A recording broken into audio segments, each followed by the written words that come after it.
السلام علیکم ورحمۃ اللہ وبرکاتہ۔ ہدایت نور یوٹیوب چینل میں آپ سبھی کا استقبال ہے۔ یزید پلید نے اپنے حاکموں کو لکھا کہ سب لوگوں سے میری بیعت لو اور میری خلافت اور حکومت کو منواؤ۔ ولید بن عقبہ جو اس وقت مدینے میں حاکم تھے، ان کو لکھا کہ امام حسین سے اور شہر کے تمام لوگوں سے میری بیعت لے لو اور حضرت امام حسین کو بالکل مہلت نہ دو۔ اگر وہ بیعت سے انکار کرے تو ان کا سر کاٹ کر میرے پاس بھیجیو۔ اس حکم کو پڑھ کر ولید نے اپنے گورنر مروان سے مشورہ کیا۔ اس نے کہا کہ میری رائے یہ ہے کہ حضرت امام حسین رضی اللہ عنہ سے اور عبد الرحمن بن ابو بکر سے اور عبداللہ بن عمر سے اور عبداللہ بن زبیر سے بہت جلدی بیعت کرواؤ۔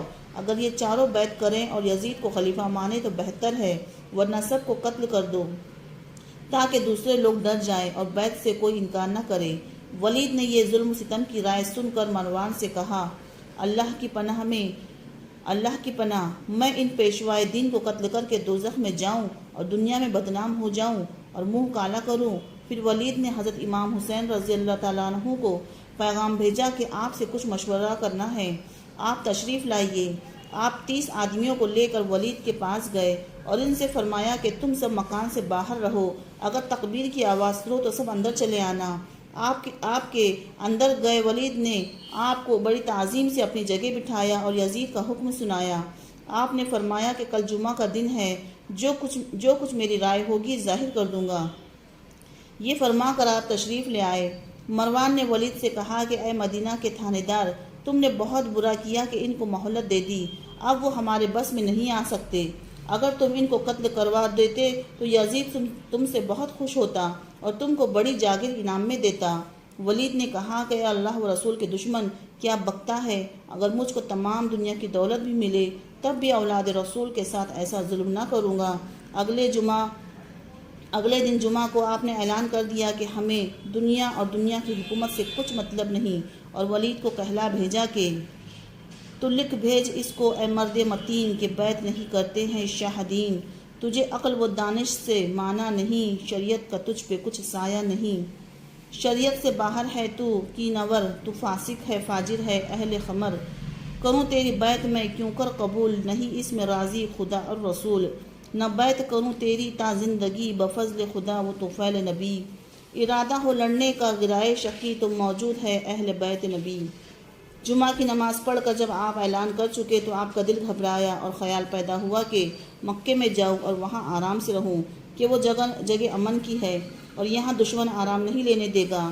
آپ اسی وقت اپنی والدہ صاحبہ فاطمہ اور زہرا کے مزار شریف پر آئے، پھر اپنے بھائی حضرت امام حسن رضی اللہ عنہ کے مزار شریف پر آئے اور آخری سلام کر کے اپنے نانا حضرت محمد مصطفیٰ صلی اللہ علیہ وسلم کے روضے اقدس پر آئے، درود شریف سلام پڑھ کر عرض کی کہ نانا جان، یہ آپ کا نواسہ آپ سے جدا ہوتا ہے، بے کس ہے، دشمن کا زور ہے، وہ مجھے آپ کے قدموں میں نہیں رہنے دیتے، بھائی حسین کی جان لی اور اب میری جان لینا چاہتے ہیں، بڑا ظالم حکومت پر قائم ہے اور مجھ سے بیعت لینا چاہتا ہے، اور آپ کا حکم ہے کہ جس نے بدعتی کی عزت کی اس نے اسلام کی بے عزتی کی، نانا جان اپنے حسین کو گلے لگائیے اور مکے میں جانے کی اجازت دیجیے، خدا جانے یہ آپ کا بیٹا حسین کہاں کہاں در بدر پھرتا ہوگا، میں ایک تنہا ہوں، ستمگر ہزاروں، ایک جہاں ہے اور در پہ آزار ہزاروں، ایک پھول سے رکھتے ہیں خلش خار ہزاروں، ایک سر ہے فقط اور خریدار ہزاروں، ہاں جمع کئی شہر کے خون ریز ہوئے ہیں، خنجر میری گردن کے لیے تیز ہوئے ہیں، فرمائیے اب جائے کہاں آپ کا شبیر، یا قید کی ہے فکر ادھر قتل کی ہے تدبیر، بچ جاؤں جو پاس اپنے بلا لیجئے نانا، تربت پہ نواسے کو چھپا لیجئے نانا۔ اسی آہوازاری میں آپ کو بے ہوشی سی ہو گئی، کیا دیکھتے ہیں کہ میں بچہ سا ہوں، اور نانا جان نے مجھ کو اپنے سینے سے لگایا اور پھر گود میں لٹایا اور میرے سر پر ہاتھ مبارک پھیر کر فرمایا کہ اے میرے نور عین بیٹے حسین، صبر اختیار کرو، اب وقت قریب ہے کہ تم میرے پاس آ جاؤ گے۔ میں نے کہا نانا جان، میں تو آپ ہی کے پاس ہوں۔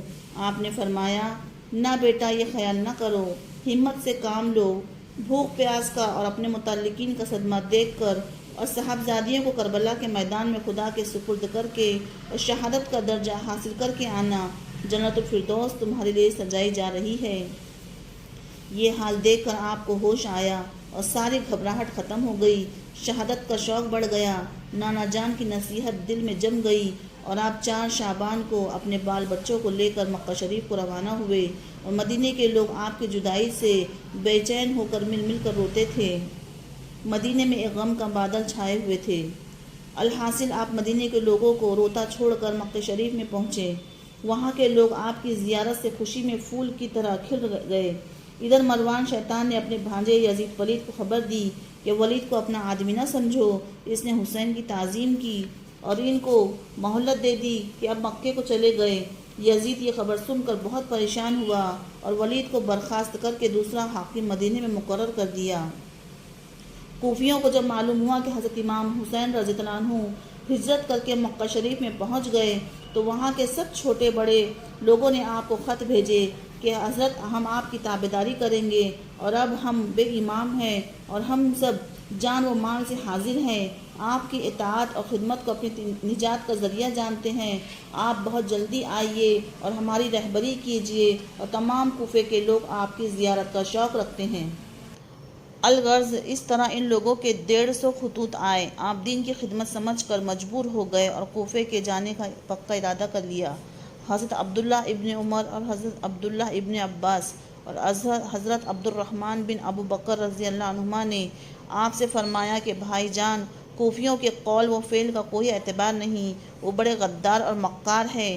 آپ کے والد صاحب کے ساتھ انہوں نے کیا کیا ظلم کیے، آپ یہاں سے نہ جائیے، یہاں سب کے سب آپ کے خادم ہیں، آپ کا رتبہ جانتے ہیں۔ آپ نے فرمایا کہ بزرگ بھائیوں، اور آپ صحاباؤں کی رائے درست ہے، مگر وہ لوگ کہتے ہیں کہ ہم بے خلیفہ بے امام ہیں، اس لیے میں مجبور ہوں۔ یہ جواب سن کر کہا گیا کہ اول تو آپ نہ جائیے، نہ معلوم کیا حالات گزریں، بہتر یہ ہے کہ پہلے اپنے کسی عزیز کو بھیجیے، وہ وہاں جا کر ان لوگوں کے جو حالات لکھے اس کے موافق عمل کیجیے گا۔